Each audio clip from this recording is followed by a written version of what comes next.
another speaker of our conference, Paul Doedens, who is a nurse and clinical epidemiologist at the Department of Psychiatry at Amsterdam University Medical Center.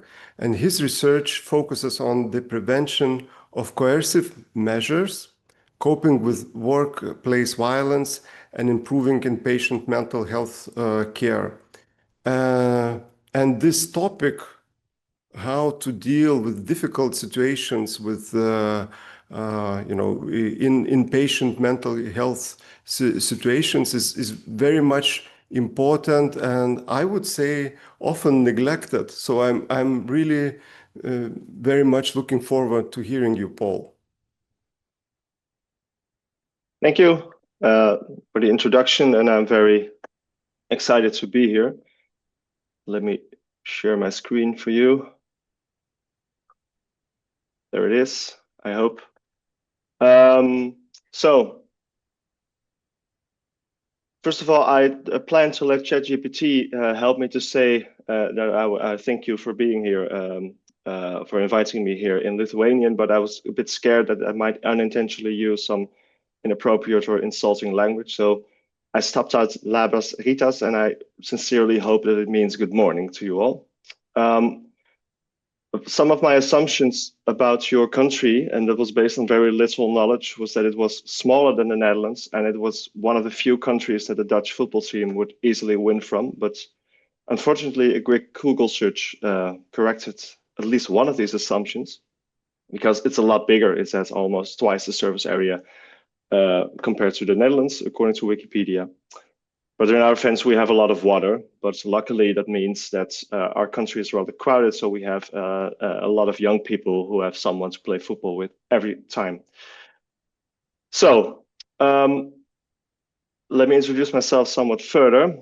Like I said, my name is Paul Doedens, and my last name is strictly not pronounceable by anyone who is not a native Dutch speaker. I work at the Amsterdam University Medical Center, and I have a bachelor's degree in nursing and a master's degree in clinical epidemiology. And I received my PhD from the medical faculty of the University of Amsterdam in 2021. My primary position is as a postdoctoral researcher in the Department of Psychiatry. And I engage at the moment in several research and innovation projects about workplace violence and the prevention of coercive measures. And besides that, I still work some shifts as a nurse at our psychiatric high intensive care unit, which is an acute closed ward for people suffering from a psychiatric crisis. Well, furthermore, I am affiliated with the Amsterdam University of Applied Sciences as a teacher in the bachelor's program for future registered nurses and for the Master of Science program for specialized mental health nurses. Well, in my free time, I enjoy some outdoor activity with family and friends, although these two prevent me from practicing my hobbies quite a lot at the moment. So this is something about me, and it's lovely to meet you all. First, let me tell you something about where I work. There are the two medical or university medical centers in Amsterdam merged together in 2024 to become Amsterdam University Medical Center, and it's one of the 7 UMCs in the Netherlands and one of the largest hospitals in our country. And our Department of Psychiatry has a fully equipped psychiatric inpatient clinic. My own unit has 12 beds for patients in an acute psychiatric crisis, and around 80% of our admissions are involuntary. This is our region highlighted in yellow on the map of the metropolitan region of Amsterdam. It comprises around 15% of the city of Amsterdam's population. That's around 140,000 individuals. And in our area, 1 in every 5 people is under 18, and almost 2/3 of the people have a non-native background. So that makes it a very highly diverse and dynamic environment. So at the beginning of this century, the Netherlands crowned itself as the European champion in the use of coercive measures, especially seclusion. As you can see, one of the ancient seclusion rooms of our institution a few years ago before we renovated the place. And to turn that around, the sector launched numerous initiatives to improve clinical practice in acute psychiatric wards.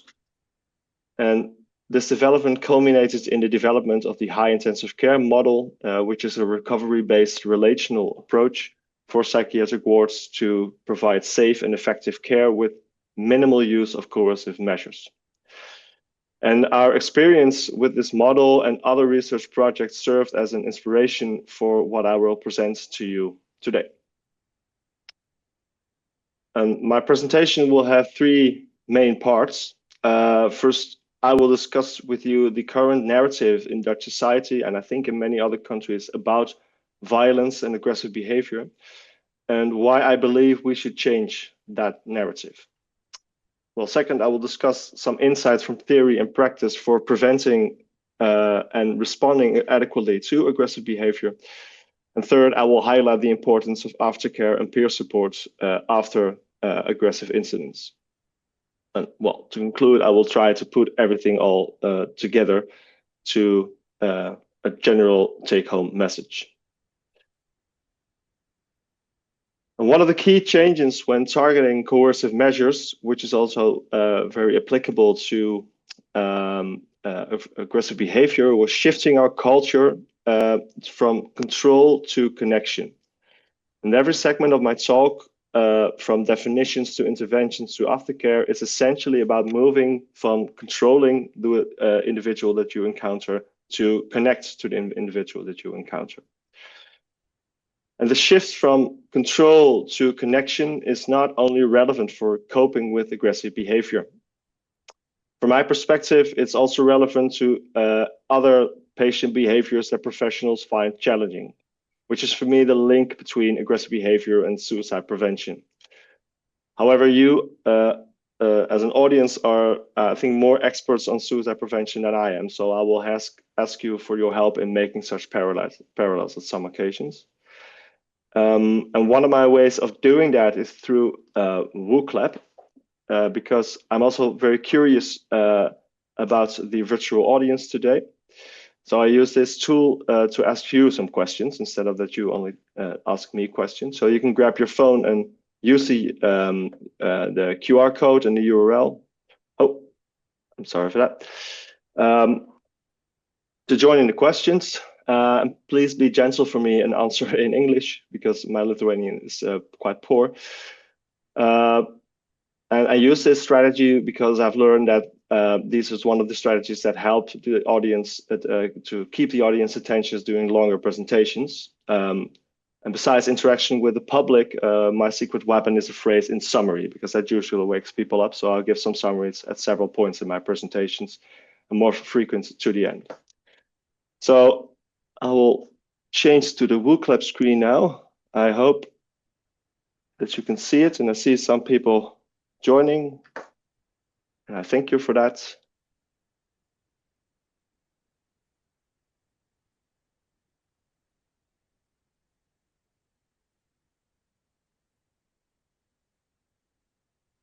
Right, you can keep joining through wooclap.com and the event code that is there.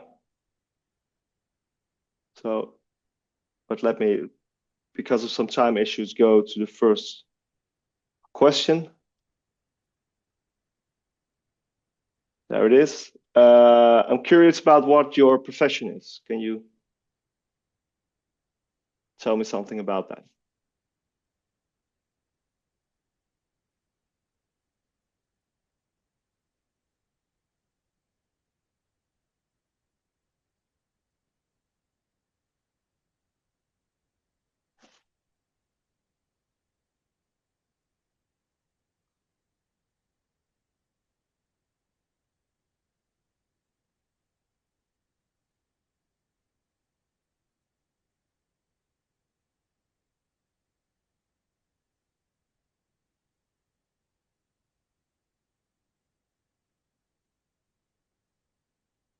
Right, it's safe to say that most of you are psychologists in some way or some variant. That's very good to know.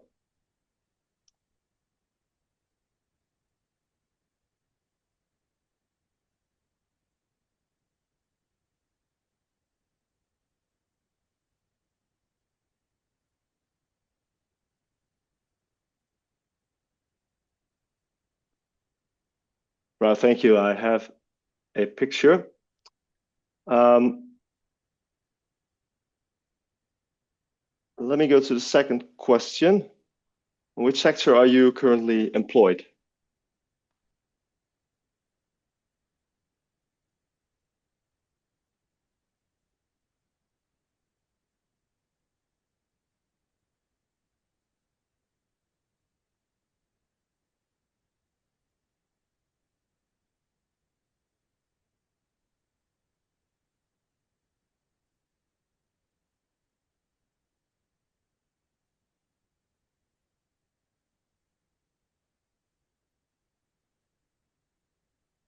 It's quite a variety of people involved here. Very good to see.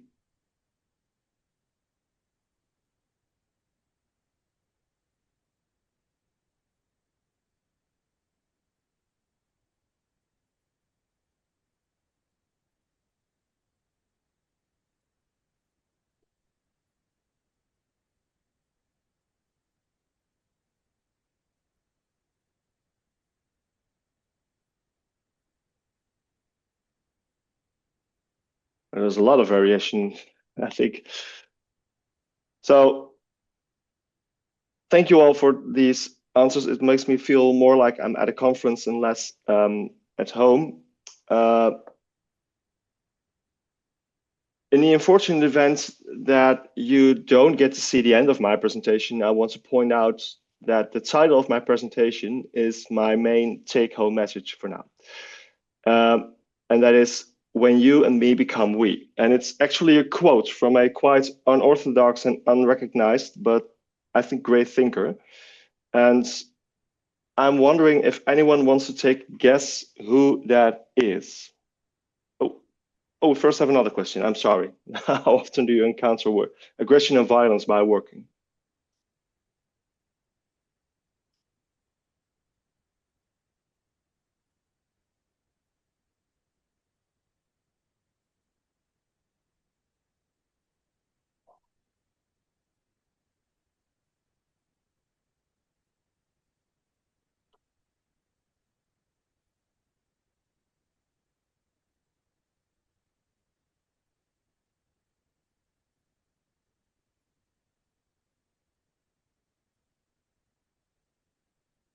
Okay, there's also a lot of variation here.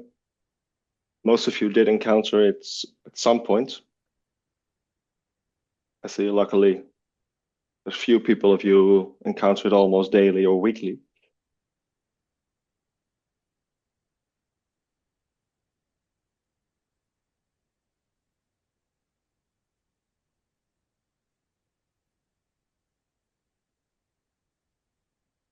All right, I have a picture.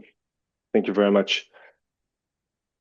So, which great mind was responsible for the quotes when you and me become we? Who wants to take, does anyone wants to take a guess?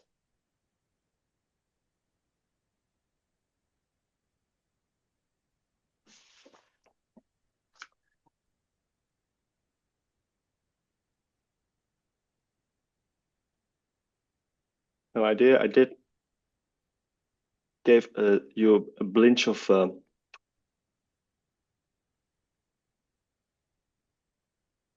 right. I think it is pretty hard to guess. So let me just go back to the presentation because I can imagine it is a quote from Winnie the Pooh. It's a small bear with an even smaller brain, and also my favorite, my daughter's favorite stuffed animal. And he used this quote to address that meeting his friend Christopher Robin is his favorite part of the day. And despite all of the efforts that we do, meeting a healthcare professional for patients and their loved ones is seldom the favorite part of their day, week, year, or life. And there's nothing much that we can do to change that, but we can start as healthcare professionals every interaction with the ambition to be the other side of a person's favorite interaction in their patient journey. And the link with aggressive behavior is the we in this quote, because when we look at aggressive behavior and other challenging interactions, they are not just patient problems, but they are shared issues. Control will not help us to improve situations, but the connection just might do it. And if we want to make fundamental changes in the healthcare sector, we just need deep change in our culture to overcome the distance between professionals on the one side and patients and their loved ones on the other side. And that way we should act like the two groups become one group in encountering this type of behavior. So that's for the introduction. Let me go to the first part of my presentation, which is about definitions and the narrative. And this is the definition that I use quite often for aggressive behavior. It was adapted by Morrison, and it is any verbal, non-verbal, or physical behavior that was threatening to someone, self, others, or property, or physical behavior that did actually harm to self, others, or property. This is only one of the definitions of aggressive behavior. There are lots of them. And there are also a lot of ways to categorize aggressive behavior. And none of these models rest on a firm empirical basis, but most of them distinguish between emotional aggression or frustration aggression and instrumental aggression.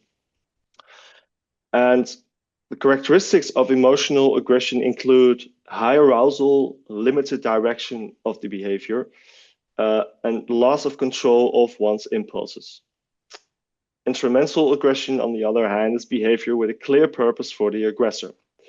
The distinction between emotional and instrumental aggression is based on the other person's intention and the other person's expressed emotion. And this makes it quite hard, even for expert in aggression management, to separate the two.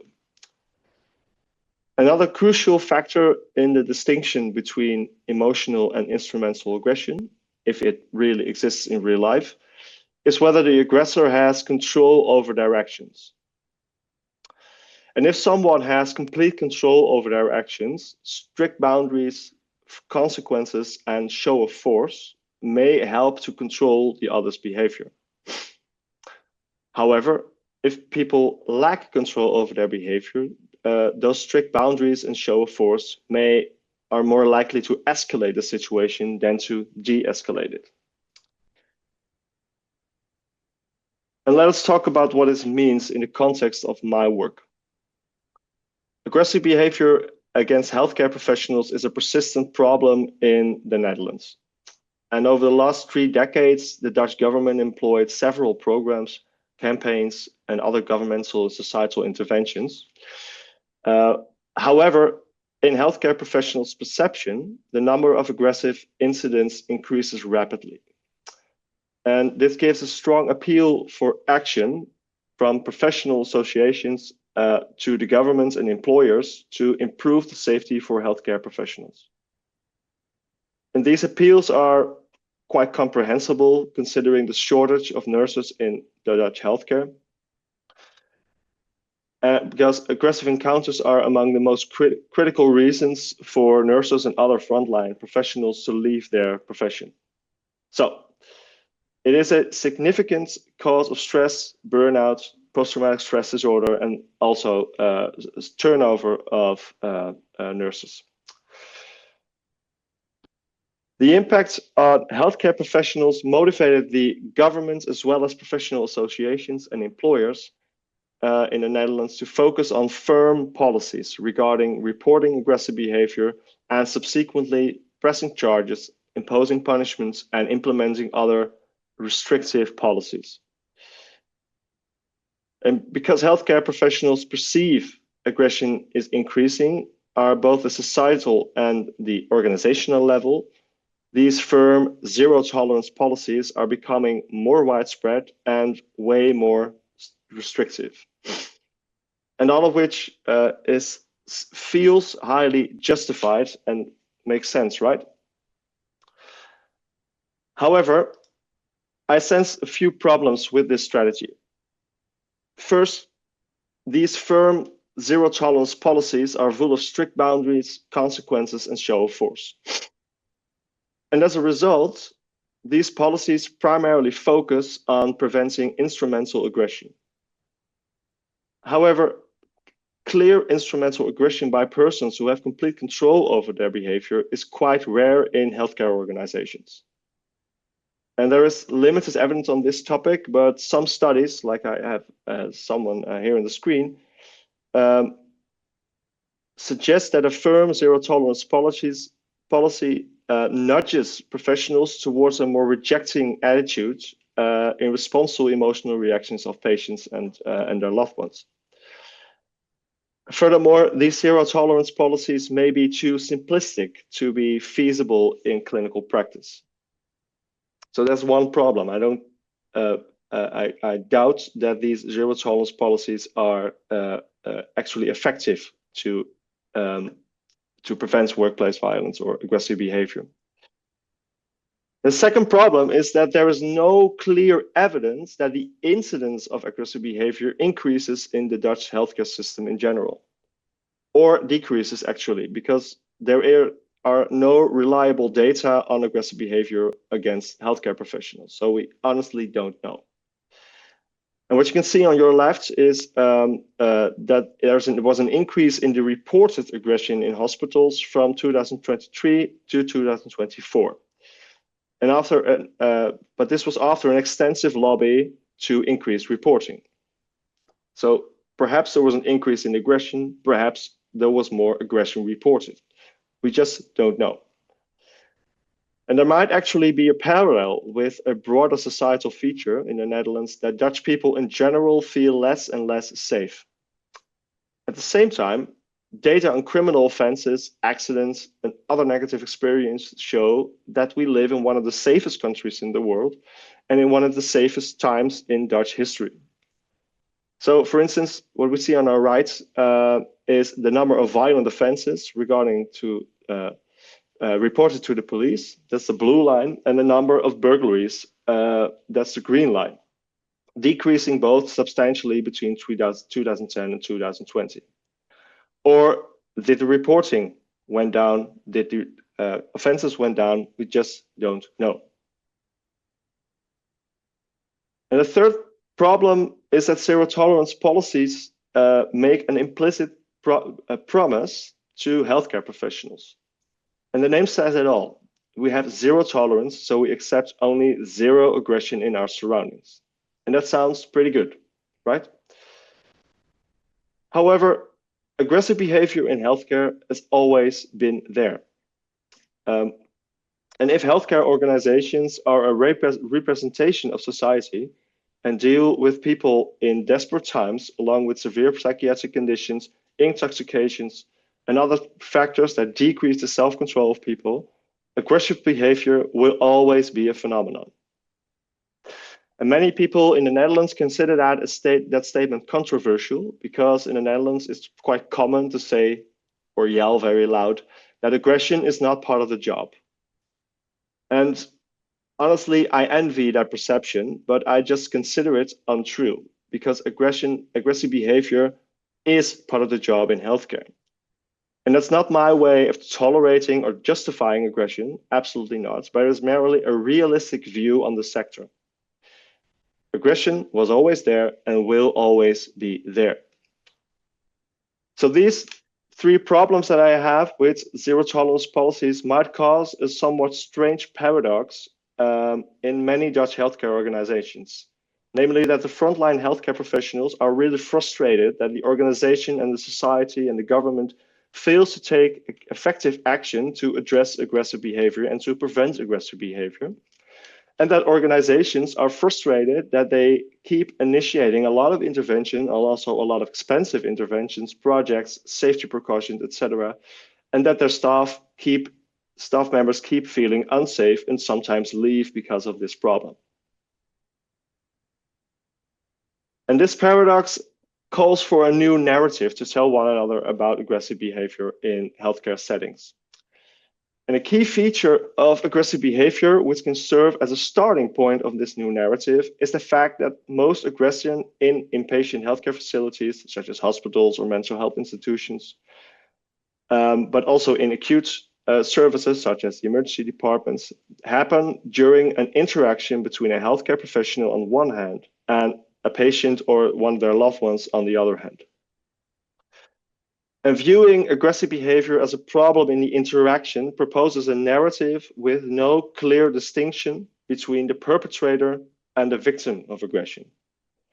Because if asked, the healthcare professional confronted with aggressive behavior will most likely address the patient or their loved one as the perpetrator and themselves, the professional, as the victim. But however, earlier research, including a study by my colleagues and me, show that the perspectives and on the causes and the severity of aggressive incidents between professionals and patients usually do not align. The patient or their loved one might view themselves as the victim and the professional as the perpetrator of aggressive or provocative behavior. So that raises the question, can someone be a perpetrator and a victim at the same time? Or is this distinction actually primarily unhelpful? I leave that one up to you. But viewing aggressive behavior as an interactional problem gives both parties influence over the course of the interaction, which doesn't mean that the professional causes the aggressive behavior, but it gives the professional influence on how things work out. But in order to change such narrative, there are, and because of the differences in perspective, it poses a challenge on how do we address such interactions? Which language do we use? And usually we address these interactions by the behavior of the patient or their loved ones, or the other in a more broad sense. Because this behavior is found aggressive or complex or misunderstood or provocative or any other adjectives that you can think of. And most of these adjectives are quite negative. We believe that this language does not help us to change our thinking about aggressive behavior. Subsequently, loads of initiative and policies focus on changing this behavior by addressing those who do it, in the view of healthcare professionals. However, when we look at the loss of self-control of the most people who use aggressive behavior in healthcare, it is quite unfeasible that TV commercials, posters, house rules, or all other initiative will alter the behavior of people because of their experience of loss of self-control due to their specific circumstances. So, after a long search and in co-creation with service users and colleagues in the MIRA consortium, that's a consortium with all partners in Amsterdam who work on mental health nursing and research, I propose framing these type of behaviors as challenging interactions. And challenging interactions are, in our view, any interactions between a professional and a patient or their loved ones that lead to a loss of connection among the people involved and leave some or all of them with negative emotions, such as low mood, anger, or anxiety, or feelings such as failure, guilt, or being unheard or being misunderstood. And these negative emotions and feelings can lead to unhelpful behavior at both ends of the interaction, which might further escalate the situation. Furthermore, challenging interactions complicate the shift from control to connection. However, suppose professionals recognize challenging interactions and the negative feelings they provoke with them. In that case, they can use such knowledge to alter their responses and try to maintain connection or reconnect with the others involved in the interaction. And according to this definition, challenging interactions are a more broad concept than aggressive behavior alone. And in my institution, we are at the start of several research and quality improvement projects focused on challenging interactions. And we assume, based on an extensive debate with a large and diverse group of people, that focusing on interactions causes a mutual responsibility for all involved, rather than focus on behavior, which is more of a one-sided responsibility. and we should focus on reflection on the emotions and feelings that a situation inflicts on both parties. This focus may also be helpful with other types of behavior, to view other types of behavior through the lens of challenging interactions. And behaviors like non-compliance with proposed treatments, involuntary treatments, self-harm, and suicidal behavior. And as I said earlier, I'm not a leading expert on suicide prevention, but some of you are. So what do you think about the proposition that suicidality or suicidal behavior can lead to challenging interactions among professionals, patients, and their loved ones? And could this narrative or this way of thinking help you to stay connected? So you can use this WOOC lab to respond to this question. Just might.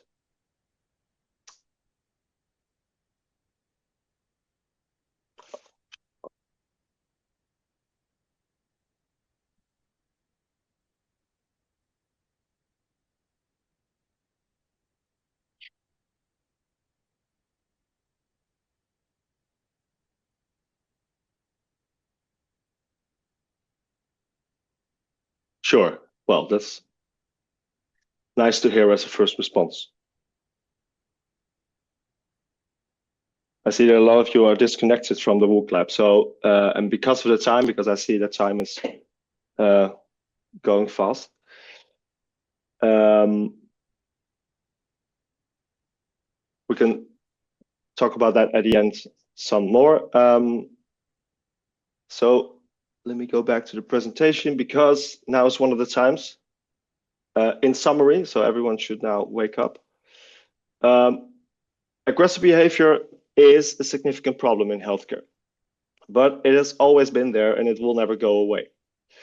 And we need to address this problem because of its considerable impact on professionals, patients, and all others involved in healthcare. And the current narrative about patients or their loved ones being the perpetrators and professionals being the victims of aggression, along with a firm zero tolerance policy, might feel justifiable and correct, but it's probably not effective in improving practice. And one cause of this is the focus of policy on instrumental aggression, which is, like I said, quite uncommon in healthcare institutions. And current policies might hinder an empathic de-escalating response to emotional aggression. By viewing aggressive and other challenging behaviors as challenging interactions, we propose a shared responsibility on both sides to de-escalate the situation and stay connected or to reconnect. So that's the first part of my presentation. For the second part is how do we prevent and respond to these challenging interactions? Because if we want to reduce healthcare professionals' exposure to them, the best way is to prevent it, obviously.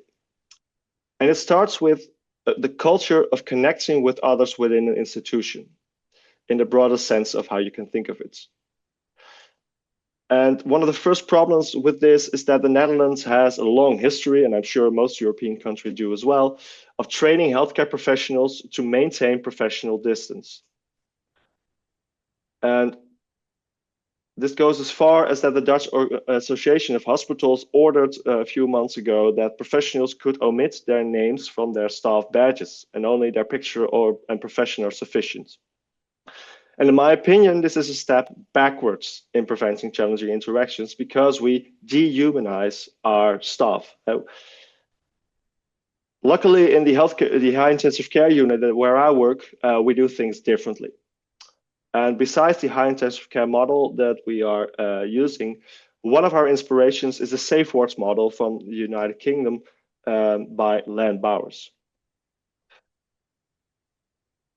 Safe wards is a model for preventing conflicts and containment in acute mental health facilities.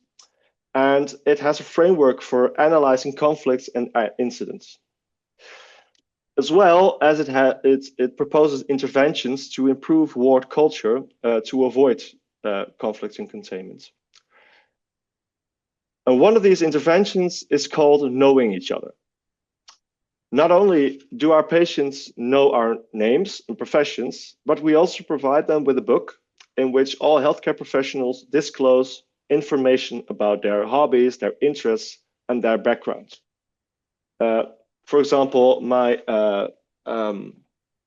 patients can read in there that I love football and diving, and that I hate eating olives. And it just seems quite random, but it makes us more human. This gesture invites patients to start getting to know their physicians, nurses, psychologists, therapists, etc., as people, not just as professionals. And one of my own striking examples for myself was a patient that was admitted to our ward with severe substance abuse and subsequent neurological damage, who was in the final stage of their pregnancy when she was admitted at our ward, because she kept using lots of drugs during her pregnancy. And at the same time, my wife was also in the final stage of her pregnancy. And by disclosing that to her, we connected, and it made her feel more safe and more understood. And this connection proved to be tremendously helpful when conflicts arose with these patients. And they did. There were a lot of conflicts with these patients, but it helped me to de-escalate those situations. And to this day, more than 3 years later, when I meet her, because I meet her at some occasions in our ward, she actually never remembers my name because of her memory defect or any of our names.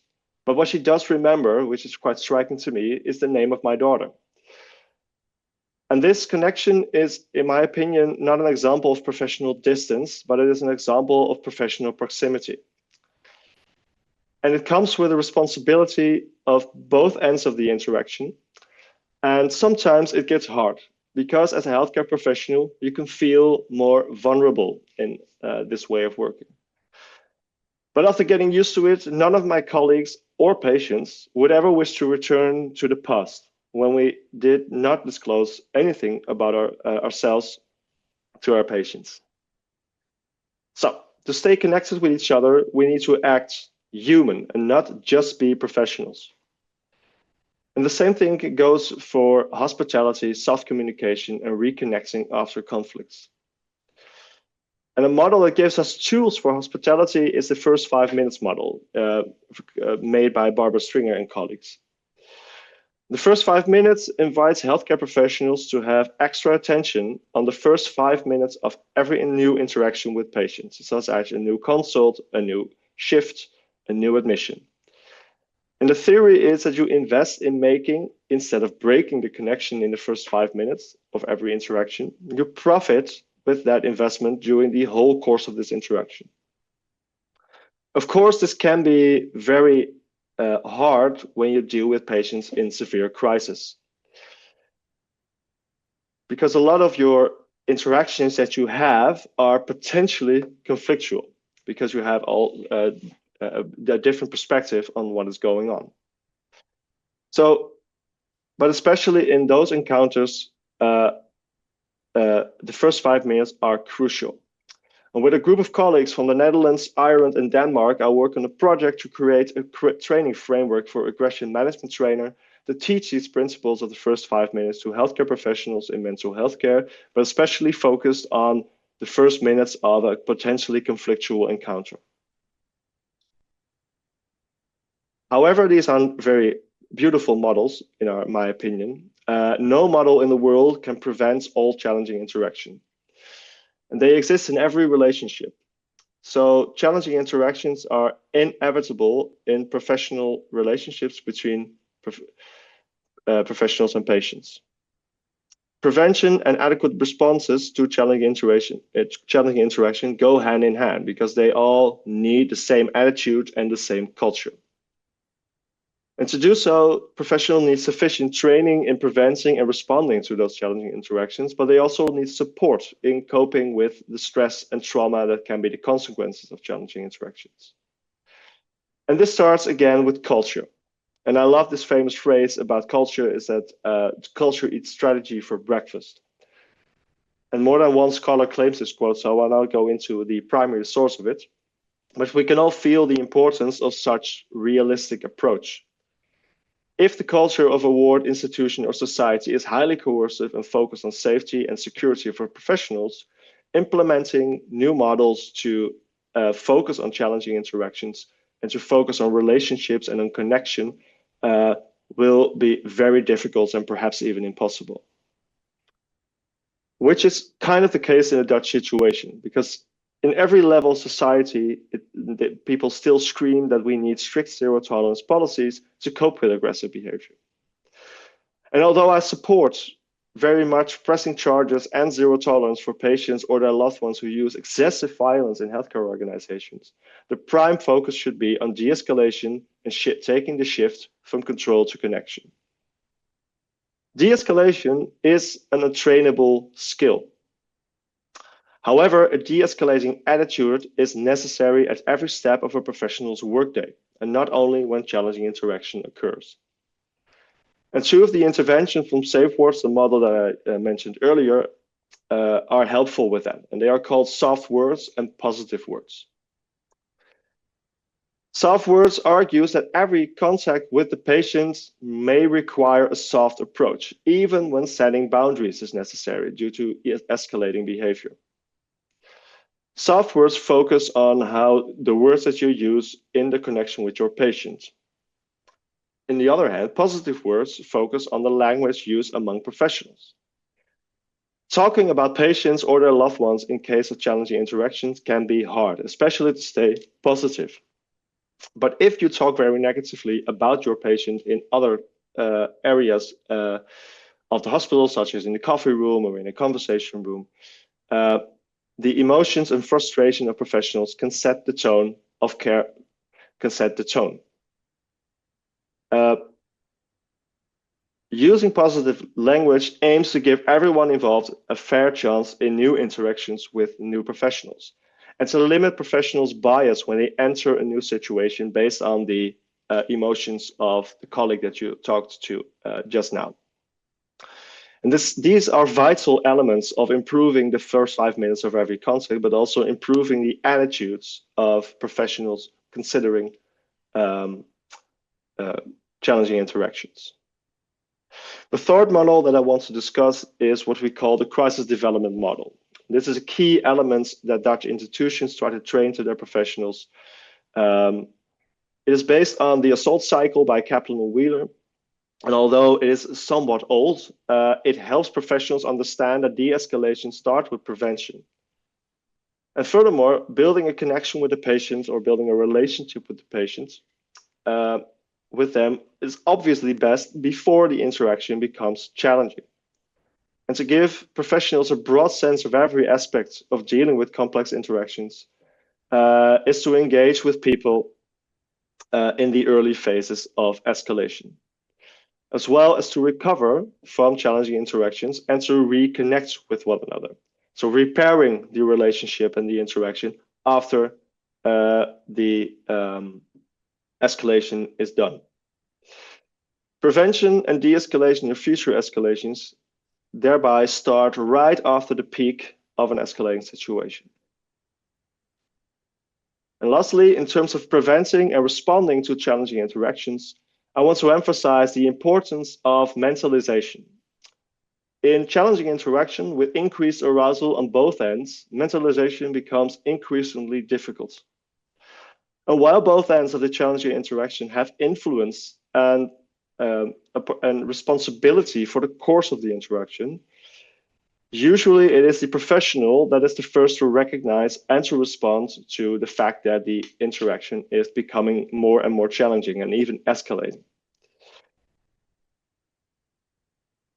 The ability of professionals to use mentalization to recognize their own emotions and the subsequent behavior and to consider the patient's mental state in relation to the behavior is crucial to the success and the responses to challenging interactions. And the ability to use mentalization under high stress can improve by training, but also needs to grow in a culture in which mentalization is normal. And the intervention that I discussed, such as positive words and knowing each other and soft words, can help to stimulate such culture. So, for the second part, in summary, I hope you're all still there. Prevention and responding to challenging interactions go hand in hand. And there are all sorts of models that can assist professionals in this, in improving prevention and responding, such as SAFE words, first 5 minutes, the crisis development model, mentalization. And there are many, many other models which are summarized by the Council of Europe in the compendium report, Good Practices to Promote Voluntary Measures in Mental Health Services. But they have a lot of in common, these models, that they all focus on the shifts from control to connection. And there are not many studies that compare these models, and it's our hunch that it doesn't matter which model you implement, as long as you implement them with in the full organization and you implement them very, very good. So for the third part of my presentation, I would like to emphasize that the most essential feature in the culture is in which these models can land and grow. And this culture needs to support all those involved in challenging interactions, to connect, to build relationship, and to practice mentalization, even when the situation gets really tense, or even if you are very sad or aroused by a situation that just occurred.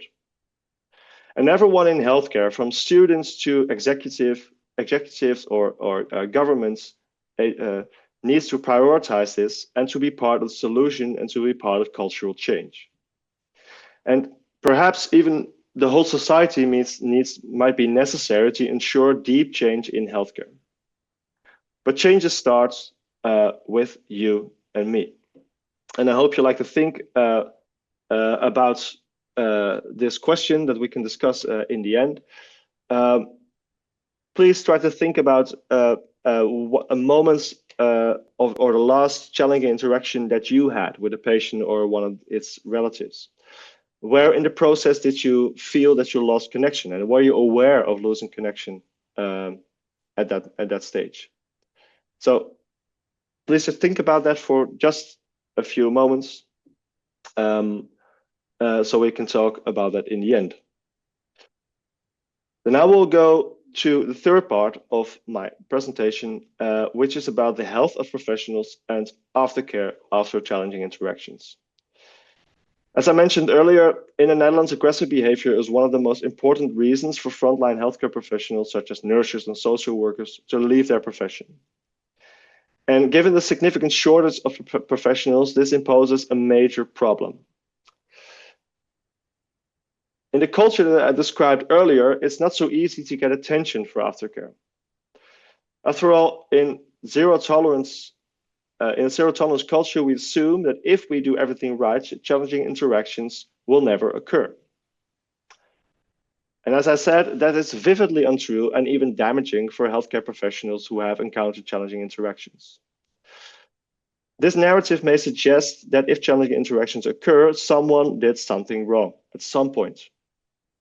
However, when healthcare professionals believe that challenging interactions will happen no matter what, and subsequently, but even more important, situations will escalate sometimes, even if we do everything right. The other side is true as well. Even if we screw everything up, things sometimes work out perfectly.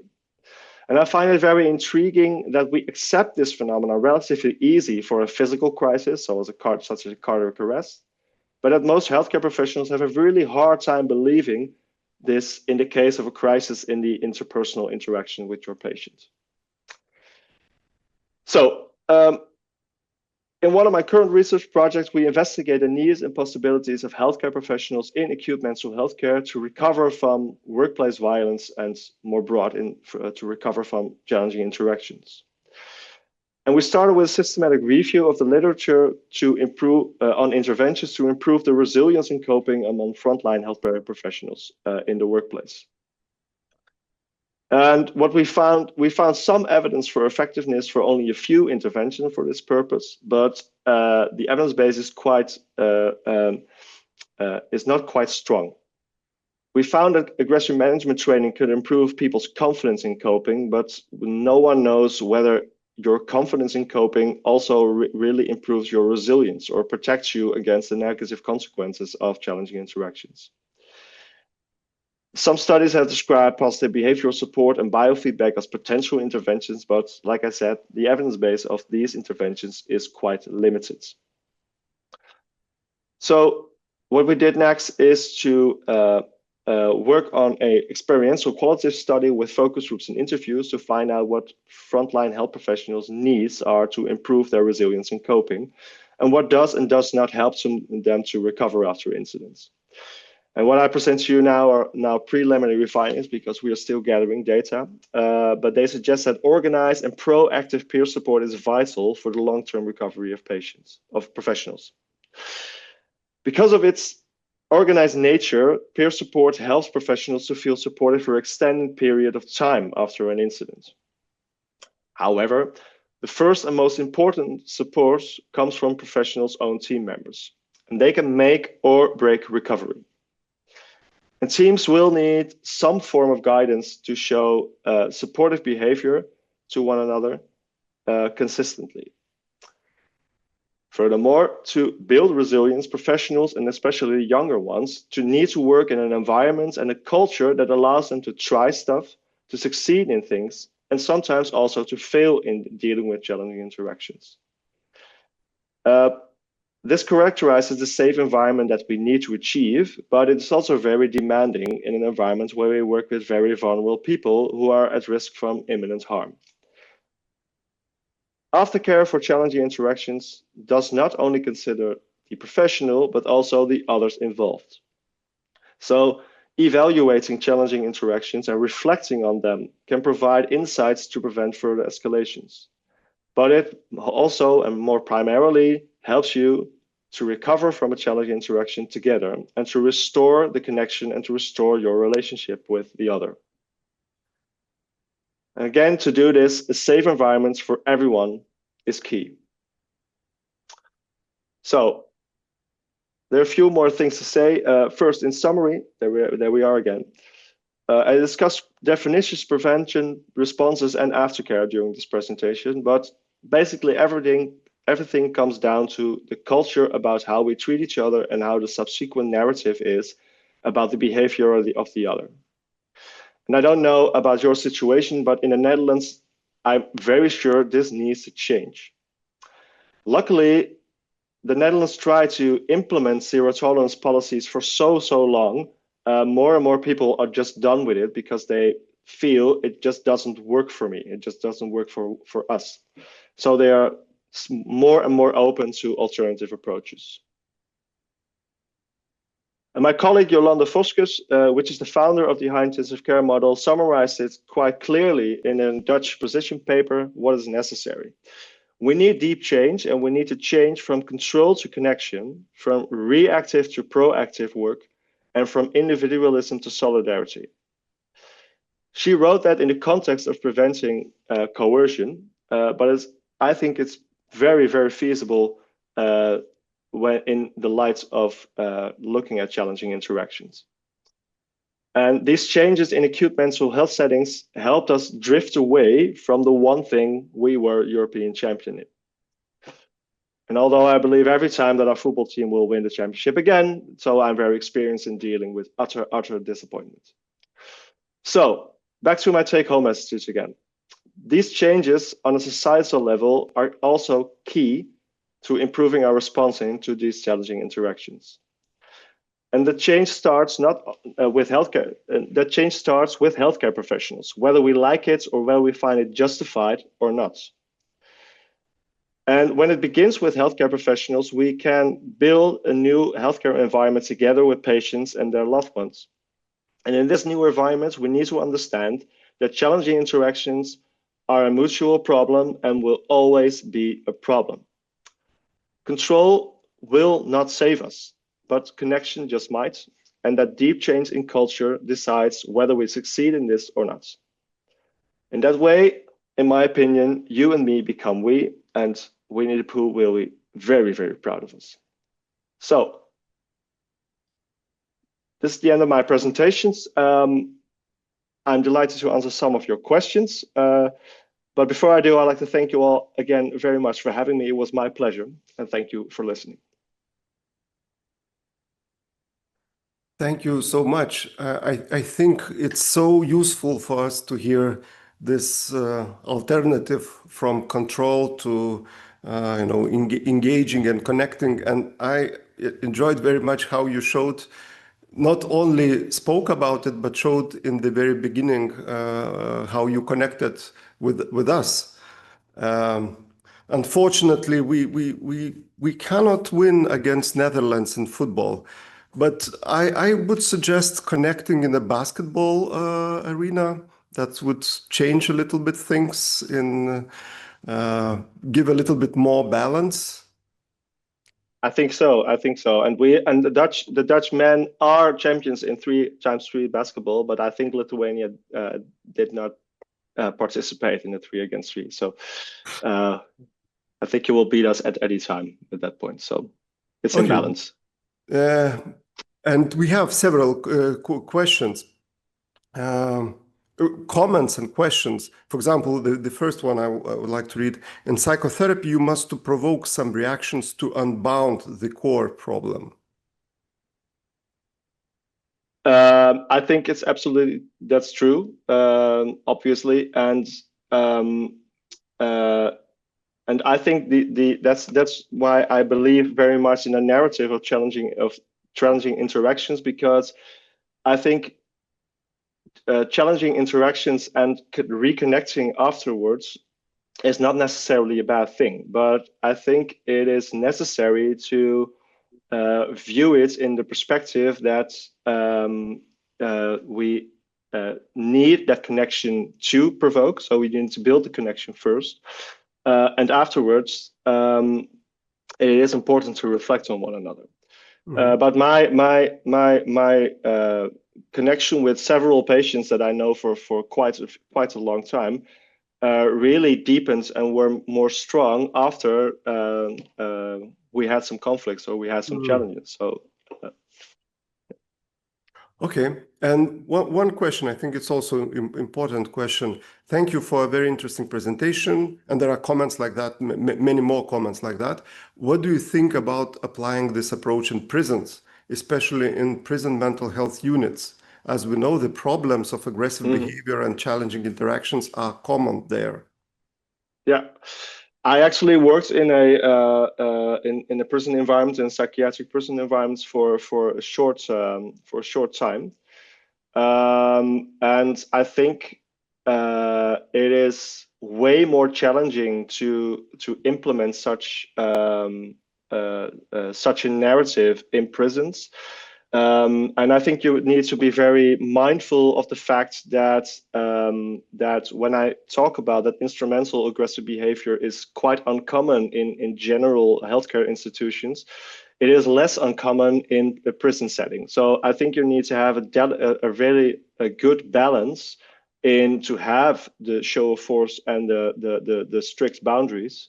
But within the show of force and strict boundaries, again, connection is more effective in preventing escalating situations, especially when it's due to frustration or emotions, than control is, because control sometimes less people control. And also in the prison situation, one of the main problems there is that the impulse control of your patients or the prisoners is quite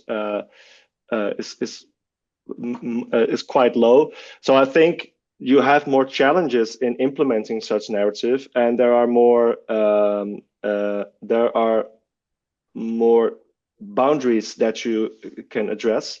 But what I encountered myself in prison is that, because that was what we were working on there as well, is that even in prison you can, within the restrictive environments, you don't have to be restrictive whether the environment is restrictive enough. You don't have to be that restrictive in the connection always. So I think that's the main those are the two main things. Yes, the environment is very restrictive, and that's necessary because it's a prison. But that doesn't mean that your connection always should be very restrictive. Mm-hmm. Thank you. And you know, I'm thinking what you are saying, it makes so much sense that connecting is better than better approach than controlling. But it's also so much important to hear someone, not only in theory, but you know, in practice, witnessing that. Because I think that sometimes professionals were dealing with these difficult situations feel very helpless and hopeless, and then you don't believe that it's possible, that you Yeah. need to have more and more control. So I think it's very important to listen to someone who witnessed himself that it works. Yeah. And if I can respond in one sentence to that, I think part of the helplessness is that we keep saying the other person's behavior needs to change, but it is very hard in high arousal situations to change our own behavior. Nevertheless, the behavior of the other. So what we witness, and what I witness in my own ward and my own department, is that because we are focused on our own behavior, because we are focused on our influence on the interaction, people feel way more empowered because I can do something about this. And if it fails, you know, if the escalation does occur, it's not, well, maybe it's my fault. We need to reflect on that. But it can be very much that I did everything right, but it just wasn't due for today. And that gives a lot of positive energy to a problem that has a tremendous amount of negative energy around it. So thank you so much for this wonderful presentation. You're welcome. And we are moving forward